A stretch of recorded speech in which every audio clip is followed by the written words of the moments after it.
Students कैसे हैं आप सब। ये जो वीडियो है वो class 10th mathematics important questions की हैं for the supplementary basis examination. Okay, so questions discuss करते हैं। This are 2 marks question. Okay, this are MCQs। Choose the correct option. So what is the first question is there, one of the factor of x² - 64 is, हमको find out करना है ना कि one of the factor क्या है। x² - 64 का one of the factor क्या होगा। तो आपको जैसे पता है कि x² 64, x² - 64 दिया हुआ है।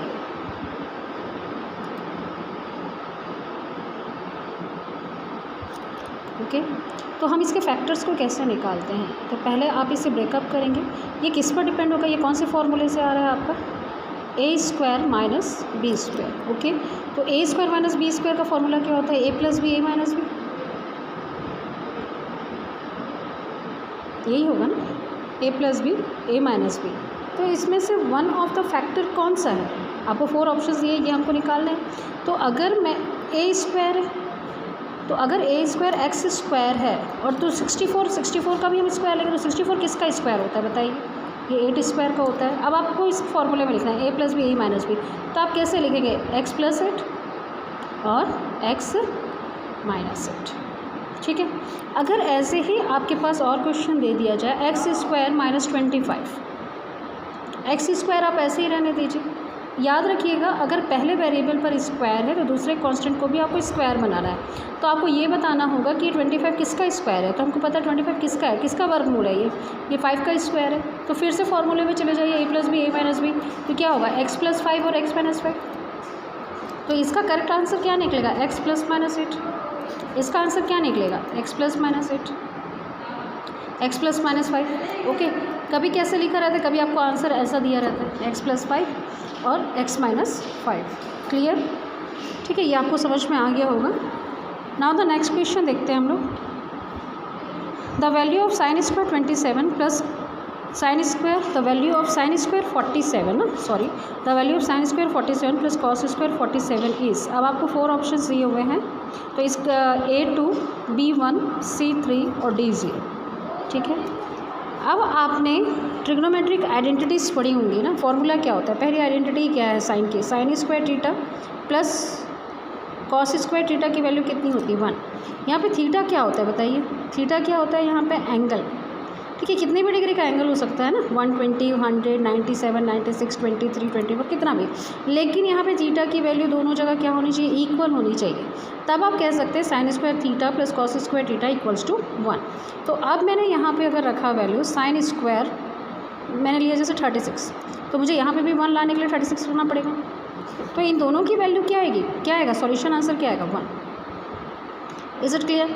तो यहाँ पर आप देख रहे हो कि एंगल की वैल्यू सेम है ना, 47 है, यहाँ पे 47 है, तो 47 है 47 है, मतलब इसका आंसर क्या होगा, 1 होगा। मतलब sin² theta plus cos² theta क्या होता है, 1 होता है ना। थीटा की वैल्यू सेम होनी चाहिए। यहाँ पे आप और क्या लिख सकते हो, sin² 57 प्लस cos² 57 भी आपके पास आंसर क्वेश्चन में दे सकता है। sin² 50 प्लस cos² 50 भी आपको दे सकता है। ओके, अब यहाँ पे देख रहे हैं question number 3, point -4, 5 will be situated in which coordinate. -4, 5 जो है कौन से कोऑर्डिनेट में स्थित है, ये हमको बताना है। इसमें कौन कौन से कोऑर्डिनेट दिए हैं, फर्स्ट ऑप्शन फर्स्ट का है, सेकंड, थर्ड और फोर्थ। ठीक है, अब आपको पता है कि कोऑर्डिनेट हिंदी में इसे क्या कहते हैं, चतुर्थांश। ठीक है, कोऑर्डिनेट कैसे होते हैं, ये फर्स्ट है, कितने कोऑर्डिनेट होते हैं, 4। ठीक है, अब आप इसे अगर किसी प्लेन को किसी 2 एक्सिस से डिवाइड करते हो, तो ये प्लेन कितने पार्ट्स में डिवाइड हो जाएगा, 4 पार्ट्स में डिवाइड हो जाएगा। ओके, ये एक्स एक्सिस है, ये क्या है, पॉजिटिव एक्स एक्सिस है ना। इधर इस तरफ की जो लाइन जाने वाली एरो है, जो आपका राइट हैंड साइड है, वो पॉजिटिव है। ये बीच में ओरिजिन होता है, इसे हम क्या कहते हैं, 0। तो 0 से एक्स जाएगा, वो पॉजिटिव नंबर्स आएंगे। यहाँ पे ये क्या आएंगे, पॉजिटिव नंबर्स आएंगे, 1 2 3 ले लो। ओके, अब इधर जो जा रही है, जो लेफ्ट हैंड साइड में एक्स ओरिजिन से जा रही है, इसे हम एक्स कहते हैं। ये क्या है, नेगेटिव लाइन है ना, नेगेटिव एक्सिस है। तो यहाँ पर कैसे नंबर आएंगे, -1, -2, -3 नंबर, मतलब नेगेटिव नंबर्स आएंगे। वैसे ही जब आप 0 से ऊपर की तरफ जाएंगे, तो ये आपका ये कौन से एक्सिस है, this are the Y axis ना। ये आपके क्या है, वाई एक्सिस है, और नीचे की तरफ आप देख रहे हो ये वाई डैश है। ओके, वाई डैश क्यों लिखा हमने, नेगेटिव है तो हम वाई डैश यूज़ करेंगे, पॉजिटिव है तो हम वाई लेंगे, ठीक है। ऑरिजिन से हम ऊपर की तरफ जाते हैं तो हमको पॉजिटिव नंबर मिलता है 1 2 3। ऑरिजिन से हम नीचे की तरफ आते हैं तो हमको नेगेटिव नंबर मिलता है -1 -2। ओके, अब हमको पूछा गया है कि -4 5 कौन से कोऑर्डिनेट में है। तो याद रखिएगा हमेशा ये कोऑर्डिनेट नंबर्स है ना, तो हमेशा जो पहला नंबर होता है ना, किसको बिलोंग करता है, वो एक्स एक्सिस को बिलोंग करता है। दूसरा जो नंबर होता है वो वाई एक्सिस को बिलोंग करता है। तो मैंने अभी बताया कि यहाँ से आप 0 से x की तरफ जा रहे हो तो ये पॉजिटिव नंबर आएगा।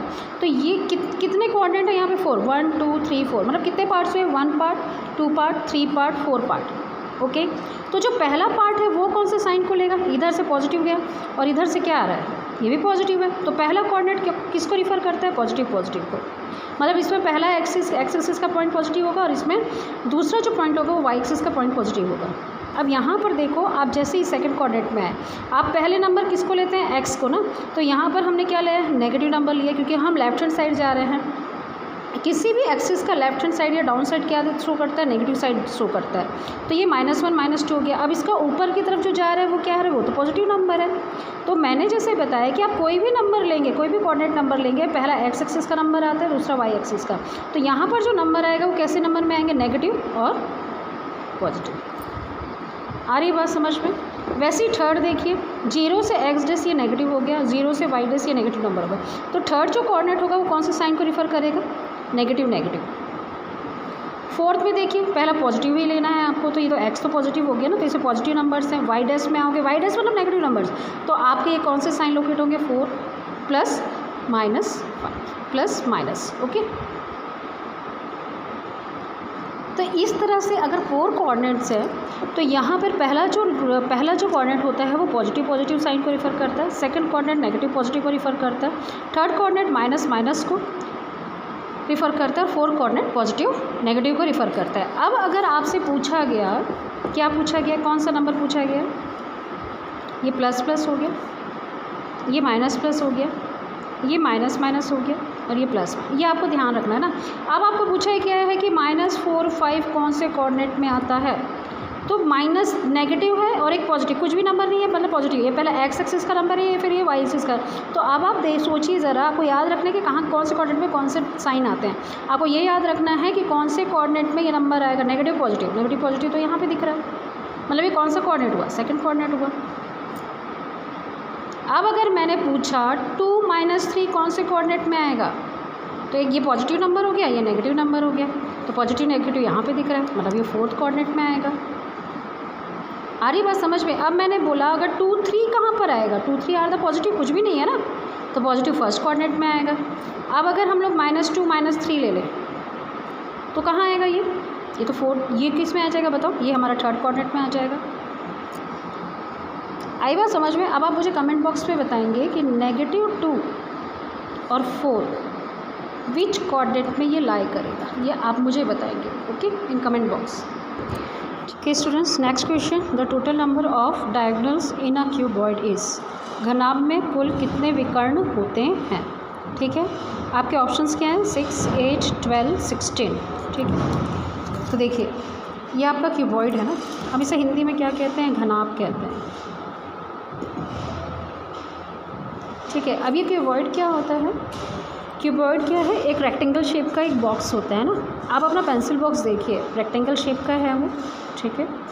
हम जहाँ पर बैठे हैं, आप अभी जहाँ पर होंगे, अगर आप रूम में हैं तो उस रूम को देखिए ज़रा, रूम भी आपका रेक्टेंगल शेप का होता है, ठीक है, और पूरी तरह से ये कवर होता है, तो ये क्या बन जाता है, हमारा क्यूबॉइड बन जाता है।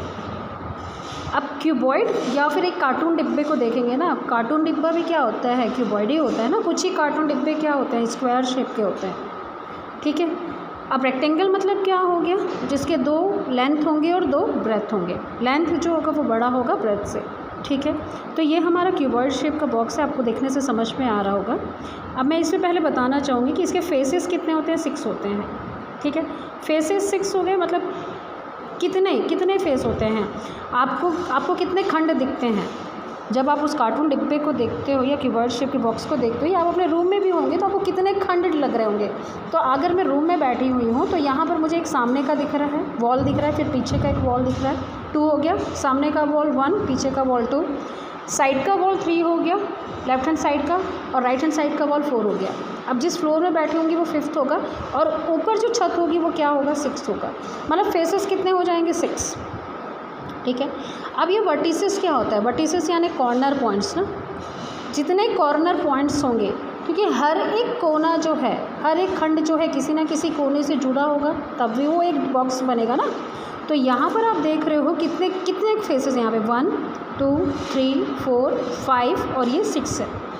अब कॉर्नर पॉइंट्स कैसे निकालते हैं हम लोग, वर्टिसेस मतलब क्या होता है, वर्टिसेस मतलब कॉर्नर पॉइंट्स।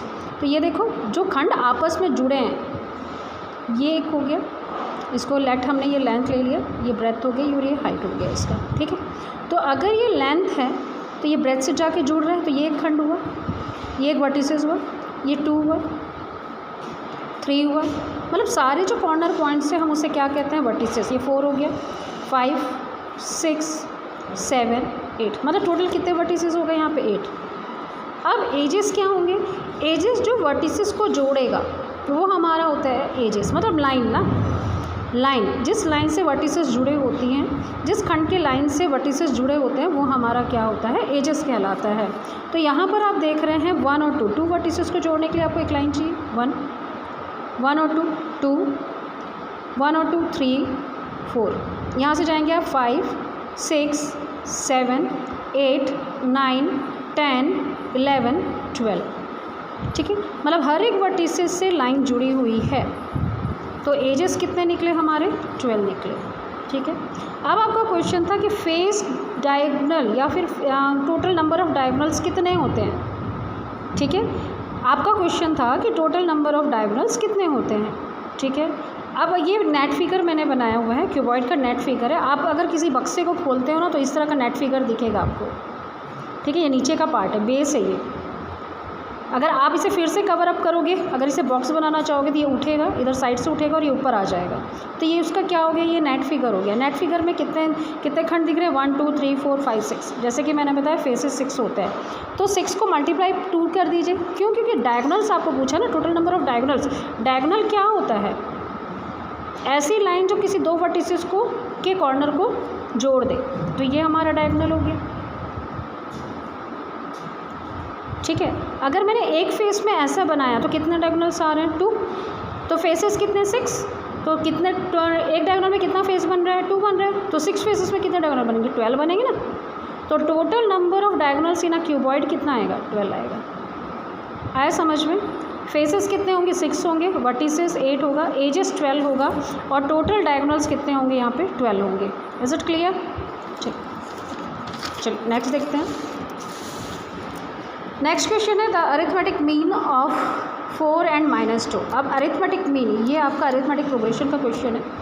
अरिथमेटिक मीन हम कैसे निकालते हैं, अरिथमेटिक मीन का फॉर्मूला क्या होता है, a + b/2। मतलब अरिथमेटिक मीन क्या होता है, किसी भी 2 वैल्यू के बीच का टर्म आपका अरिथमेटिक मीन कहलाता है। ओके।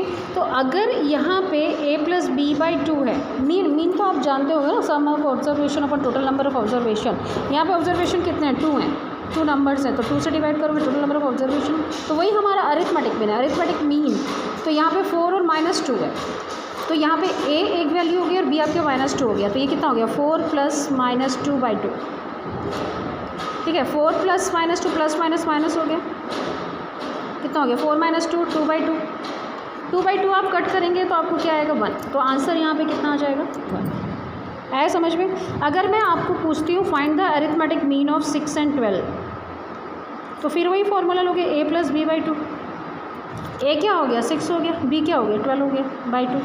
12 + 6 कितना होता है, 18।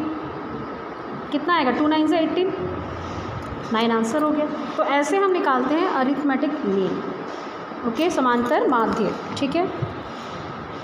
अब क्वेश्चन नंबर 7 देखते हैं। sec 45 और cos 45 degree will be. Okay, इसको मैं आगे की क्लासेस में कंटिन्यू करूँगी। Okay, so okay, comment me, so please like and subscribe my video.